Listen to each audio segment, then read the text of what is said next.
Bottom line with अब्सार आलम।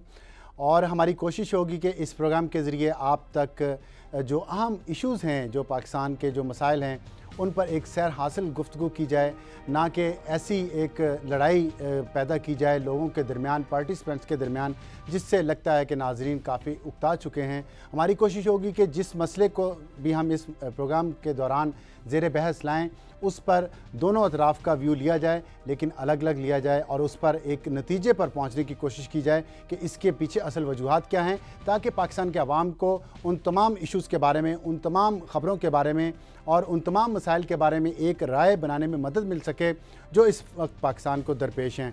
इसी सिलसिले में ये नया प्रोग्राम है और हर हफ्ते और इतवार की रात 8 बजे ये प्रोग्राम आपके साथ हुआ करेगा। और इस प्रोग्राम में हम कोशिश करेंगे कि हम 2 या 3 हिस्सों में इस प्रोग्राम को रखा जाए, जिसमें अलग अलग टॉपिक्स होंगे हर हिस्से के।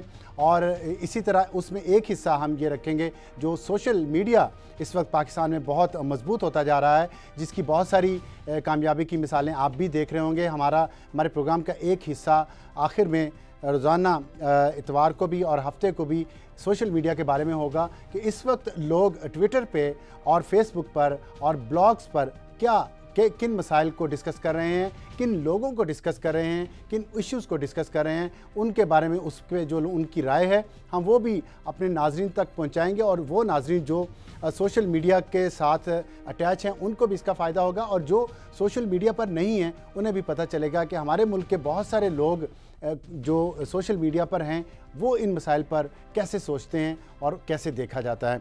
और अब आज के प्रोग्राम का मैं तारुफ़ करवाना चाहता हूँ कि सबसे पहले हम मेमो गेट के मसले पर बात करेंगे। मेमो गेट का मसला जब शुरू हुआ था तो उस वक्त कुछ लोगों ने इस पर बहुत खुशी का इजहार किया था और ये कहा जा रहा था कि अब पाकिस्तान पीपल्स पार्टी की हुकूमत, सदर आसिफ अली जरदारी, उन सब को जो है वो इन मसाइल का सामना करना पड़ेगा, वो एक शिकंजे में आ गए हैं। लेकिन जैसे जैसे वक्त गुजरता जा रहा है और वो लोग जो ये कह रहे थे कि मंसूर एजाज की क्रेडिबिलिटी ठीक नहीं है, इसके पीछे कुछ और मकासद हैं जो पाकिस्तान के तमाम इदारों को नुकसान पहुंचाएंगे, जो पाकिस्तान की पूरी सोसाइटी को नुकसान पहुंचाएंगे। और लगता यही है कि जैसे जैसे तफसीलात सामने आ रही हैं इस मामले को इसमें बिगाड़ ज़्यादा हो रहा है और अब ये मामला ऐसा हो गया है कि मेमो गेट ना ही उगला जा सकता है और ना ही निगला जा सकता है। लेकिन हमारी राय में ये मामला अब अपने मंतकी अंजाम तक पहुंचना चाहिए और अगर इसको दबाने की कोशिश की गई तो ये इस मुल्क के लिए बेहतर नहीं होगा। दूसरा हमारे प्रोग्राम का हिस्सा होगा वो वाक़या जिसने पाकिस्तान की सोसाइटी को हिला दिया, वो रियासत के मुंह पर थप्पड़ जिसको चीफ जस्टिस ऑफ पाकिस्तान ने कहा है। वहीदा शाह जो MPA सिंध से मुंतखब हो चुकी हैं, लेकिन उन्होंने थप्पड़ मारा एक प्रिजाइडिंग ऑफिसर को। सुप्रीम कोर्ट में वो केस है और वो जो एक हमारे यहाँ मुहावरा है कि एक हाथ गिरबान पर और एक हाथ पाँव पर, क्या हमारे मुल्क में जो जागीरदार जहनीत के लोग हैं, चाहे वो सियासी मिजाज के हामिल हों या अस्करी मिजाज के, वो अगर जुल्म करते हैं तो सज़ा उसकी भुगतने से डरते क्यों हैं, इस पर बात करेंगे। और तीसरा, जैसा मैंने आपको बताया कि हम आजकल जो ट्विटर पे बहुत ज़्यादा शर्मीन अवैध चिनाई को जो ऑस्कर अवार्ड मिला है, पहली पाकिस्तानी खातून को, एक बड़े फ़ख्र की बात है, लेकिन उस पर तनकीद भी हो रही है और ये कहा जा रहा है कि क्या ऐसे ही टॉपिक्स रहेंगे जिसमें पाकिस्तान का इमेज एक बुरा नज़र आता है और उसमें मगरब के लोग उसको बहुत ज़्यादा नवाजते हैं, उस पर अवार्ड्स दिए जाते हैं। लेकिन दूसरी तरफ ये है कि पाकिस्तान में सिर्फ दहशतगर्द नहीं होते, ऐसे लोग भी हैं जो इंटरनेशनल फोरम्स पर अपना आप बनवाते हैं। ये है हमारे आज के टॉपिक। और सबसे पहला जो मैंने आपको बताया कि हम उस मसले पर बात करेंगे मेमो गेट पर, हमारे साथ तशरीफ़ रखते हैं एयर मार्शल रिटायर्ड शाहिद लतीफ़ साहब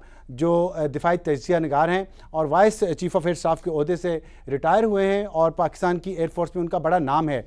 उनसे मैं आज इस प्रोग्राम का इस पे बात करूंगा और उनसे पूछूंगा जो अभी मंसूर एजाज ने बयान दिया है परसों मेमो गेट कमीशन के सामने, जिसमें उन्होंने ये कहा है कि सदर पाकिस्तान ने चीफ ऑफ आर्मी स्टाफ को फ़ोन करके कहा था कि उन F-16 को वापस बुला लिया जाए जो अमेरिकी हेलीकॉप्टर्स को गिराने जा रहे थे। इस बात की तरदीद आज ऐवान सदर से आ चुकी है, लेकिन अब इस पे 2 मौक़िफ़ सामने आए हैं और इसकी तहकीकात होनी चाहिए। पहले हम आपको मंसूर एजाज का वो बयान सुनवाते हैं जो उन्होंने दिया। But I can confirm that the 2 people that are referred to in the document are that, as I understood it, I went and read carefully the transcript that I have, and it was the Chief of Army Staff General Ashfaq Pervez Kayani, who received a call from President Asif Ali Zardari, essentially asking him to stand the F-16s down that had been scrambled to take care of the helicopters, the U.S. helicopters in Pakistani airspace.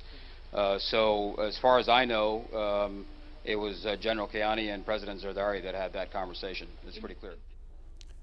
Ji air marshal साहब अस्सलाम वालेकुम। ये बताइएगा कि पहले मुख्तसर सवाल है, मुख्तसर जवाब कि क्या सदर Pakistan chief of army staff को ये हुक्म दे सकते हैं कि आप एयरफोर्स के जहाज़ों को वापस बुला लें?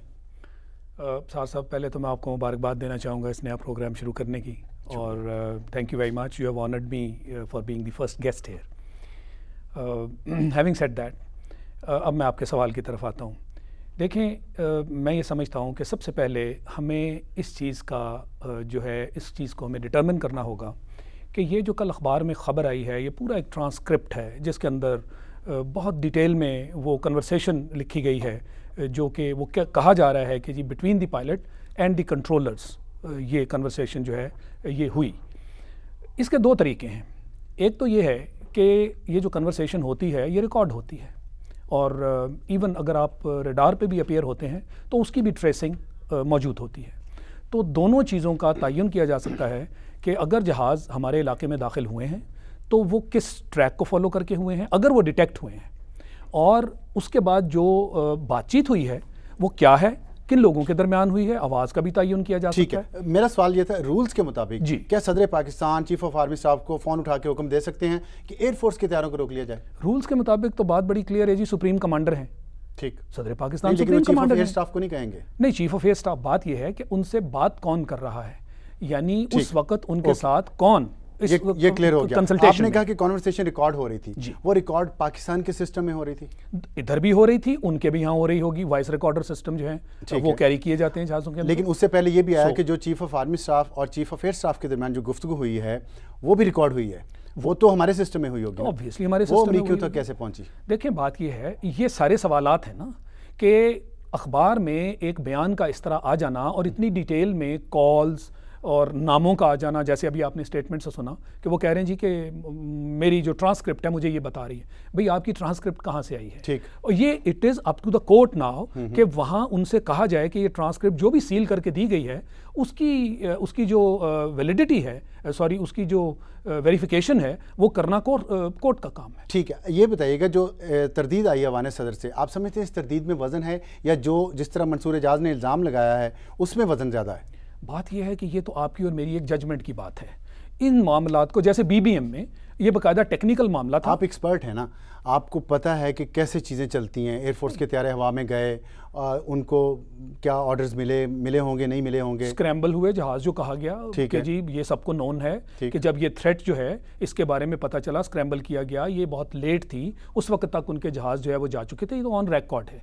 ये एयरफोर्स ने भी यही बात की कि जी हमारे जहाज़े रिएक्शन ज़रूर हुई, बट डिपेंड करता है ना कि आपने रिएक्शन कब की, कि क्या वो बॉर्डर से एंटर हुए तो रिएक्शन कर दिया आपने, या वो अपना ऑपरेशन करके वापस जा रहे थे तो रिएक्शन हुई।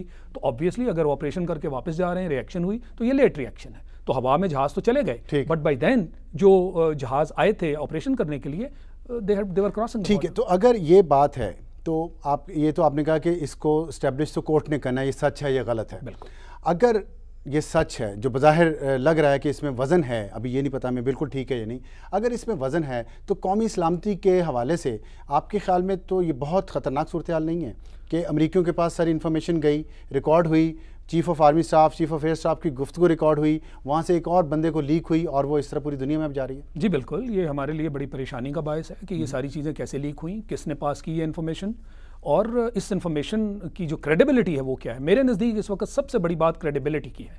देखें, वो जो पार्ट 1 था ना, उसमें बीबीएम और आपके जो ईमेल्स वगैरह थी वो तो एक टेक्निकल चीज़ थी ना, आपने प्रेजेंट कर दिया, रिकॉर्डेड है। अब ये जो ट्रांसक्रिप्ट की आप बात कर रहे हैं, ये रिकॉर्डिंग नहीं है, ये ट्रांसक्रिप्ट है जो शायद लिखी गई है। तो रिकॉर्डिंग लाएं, जहाँ पे भी रिकॉर्डेड है इस चीज़ को लाएं। अगर टेलीफोन मैसेजेस भी रिकॉर्डेड हैं तो वो भी लेके आएँ, टेलीफोनिक कन्वर्सेशन भी हुई, फिर रेडियो ट्रांसमिशन भी हुई between the pilots and controllers, वो भी रिकॉर्डेड है। तो अनलेस ये प्रॉपर रिकॉर्डेड कन्वर्सेशन आप नहीं ला के टेबल पे रखते, मैं नहीं समझता कि इसके अंदर आपको वो क्लू मिलेगा जिसके अंदर आप कह सकेंगे कि हाँ जी ये वेरीफाइड है।